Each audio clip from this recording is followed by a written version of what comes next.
Hi friends, ముందు వీడియోలో మేము మెట్లు ఎక్కుతున్నామండి అని చెప్పాను కదా. ఒక 100 మెట్లు ఎక్కేటప్పటికే ఇదిగోండి ఎంట్రన్స్. ఇక్కడ నుంచి పైకి 100 మెట్లు ఎక్కాం. అప్పటికే ఆయాసం వచ్చేసిందండి. ఎందుకంటే ఇక్కడ ఆక్సిజన్ అందట్లేదు. సముద్ర మట్టానికి చాలా ఎత్తట. ఇంకా చూస్తే ఎక్కాల్సింది ఇంకా 500 మెట్లు ఉన్నాయి. ఇక్కడ పచ్చకర్పూరం వాసన చూడండి అని చెప్పారు.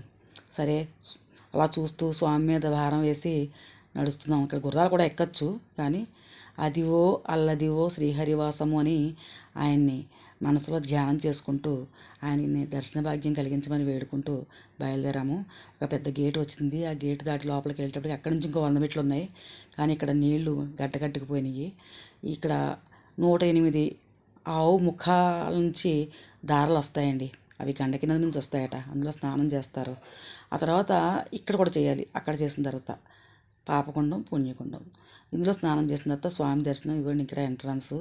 లోపలికి వెళ్ళి ఫోటోలు తీయొద్దన్నారు, అందుకే మేము ఫోటోలు తీయలేదు. ఇక్కడ ప్రత్యేకత ఏంటంటే, విష్ణుమూర్తికి అలంకారం అంటే ఇష్టం కదా. ఆయన అలంకార ప్రియుడు.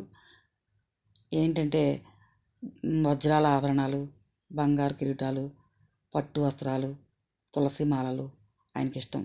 కానీ ఇక్కడ మాత్రం ఒక వస్త్రాన్ని మాత్రమే కప్పుకొని తులసి మాలలో వేసుకుని కూర్చుని ధ్యానం చేసుకుంటూ భక్తుల కొరకు ముక్తిని ప్రసాదించడానికి ఇక్కడ ముక్తినాథగా వెలిసాడండి ఆయన. శ్రీదేవి భూదేవి సమేత. చాలా ఆనందంగా ఉందండి ఆయన చూస్తే. మరి ఈ కష్టం అంతా మర్చిపోయాం. మళ్ళీ మళ్ళీ దర్శనం చేసుకున్నాం. పులకించిపోయాం ఆయన దర్శనంతో.